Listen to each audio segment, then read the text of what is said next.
తోటకూర విత్తనాలని ఈజీగా ఎలాగ సంపాదించుకోవచ్చు, భద్రపరచుకోవచ్చు చూపిస్తాను చూడండి. ఇదిగో తోటకూర కొంచెం ముదిరిపోయిందనుకోండి, పైన పువ్వులాగా ఇలా వస్తుంది అన్ని మొక్కలకి. మన పువ్వు రాకుండానే మనకి తోటకూర కట్ చేసేసి అమ్ముతారు. ఇలాగా వదిలేసామనుకోండి ఆకు ఇలాగ పువ్వు కింద వచ్చేస్తుంది. అది కట్ చేయలేదనుకోండి మనం గాలికి అన్ని కుండీల్లోకి చిన్న చిన్న మొక్కల కింద వచ్చేస్తాయి. అందుకని దీన్ని ఏం చేయాలంటే కట్ చేసేయాలి.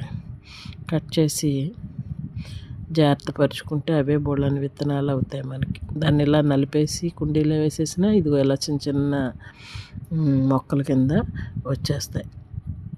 ఇది గాలి ద్వారా కూడా ఒక్కొక్కసారి అన్ని కుండీల్లోకి వెళ్ళిపోతాయి. ఇవి మొక్కల కింద వచ్చేస్తాయి చూడండి. ఇదిగో ఇక్కడ కూడా ఇలాగ పువ్వులా వచ్చేస్తుంది. పైన అదే విత్తనాలు. ప్రత్యేకంగా విత్తనాలు అంటూ ఏమీ ఉండదు తోటకూరలో. ఇవి చూసారా, పువ్వు అంటాము. తోటకూర పువ్వులు అంటేనే ఇవి విత్తనాలు. ఇవి కొంచెం ముదిరితే మనకి విత్తనాలు అయిపోతాయి అన్నమాట. ఇది మనం ఆకుల కోసం పెంచుతాం కాబట్టి వీటిని పువ్వులు ఉంచకుండా కట్ చేసేయాలి. మిగతా ఆకుల కింద మనం పప్పులో వాటిల్లో ఈ తోటకూరని వేసుకోవచ్చు. ఇలా కుండీలోనే వేసేసుకోవచ్చు. ఇలాగ ఆ విత్తనాలని జల్లేస్తే కనుక చక్కగా మొక్కలు వస్తాయి. కొన్ని చోట్ల ఇగో ఇలా ఎగిరిపోయి ఇలా మనకి మొక్కలు వచ్చేస్తూ ఉంటాయి. ఇగో తోటకూర మొక్కలు నాకు అన్ని కుండీల్లో, ఇంచుమించుగా అన్ని కుండీల్లో కూడా ఇలాగా తోటకూర మొక్కలు వచ్చేసాయి అన్నమాట.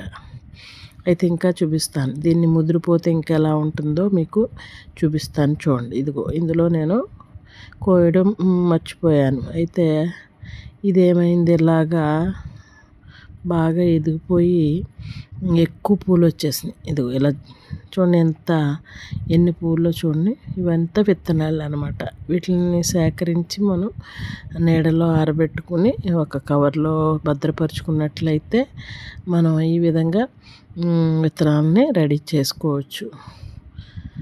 ఇదిగో ఇది ఎక్కువ ముదిరిపోయింది అనమాట. ఈ మొక్క అంతా ముదిరిపోయి పువ్వులు ఎక్కువ వచ్చేసినాయి. ఇవన్నీ విత్తనాలు అనమాట. ఇవన్నీ జాగ్రత్త పడదామని చెప్పి పక్కకు కట్ చేశాను. చూడండి, ఇలా నలిపితే ఎన్ని వస్తున్నాయో. కింద చూడండి ఎన్ని విత్తనాలు రాలిపోయినాయో.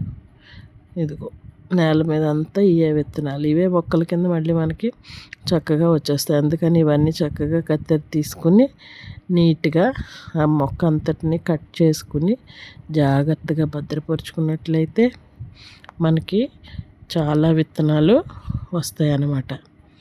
ఆకునేమో మనం కూరలో ఉపయోగించుకోవచ్చు. ఇంకా ఒక్కొక్కసారి ఆకు పెద్దదైపోయి పని చేయకుండా ఈ విధంగా ఉంటే కనుక దాన్ని ఏం చేయాలంటే ఇలా వదిలేయాలి. విత్తనాల కింద మనం వదిలేసుకున్నట్లయితే మనకి ఈ విధంగా విత్తనాలు తయారవుతాయి అన్నమాట. మనం దీన్ని తోటకూర పువ్వులు అంటారు, లేదా తోటకూర విత్తనాలని కూడా అంటారు. వీటిని మనం ప్రత్యేకంగా షాప్స్లో కూరగాయలు విత్తనాలు అమ్మే షాపుల్లో వాటిల్లో మనం ప్రత్యేకంగా కొనుక్కోక్కర్లేదు. ఇది ఒక మొక్క అలా వదిలేస్తే కనుక మనకి అది ఇలాగా ముదిరిపోతుంది అన్నమాట. ఇలా ముదిరిపోయి మనకి బోళ్ళన్నీ వస్తుంది. అందుకని ఫస్ట్ మొక్కను వదిలేస్తే మనకి ఈ విధంగా మనకి చూడండి ఇగో ఇలా తోటకూర మొక్కల కింద వచ్చేస్తుంది. ఈ విధంగా మనం మొక్కల్ని వదిలేసినట్లయితే చక్కగా ఇలా విత్తనాల కింద మనకి తయారవుతుంది.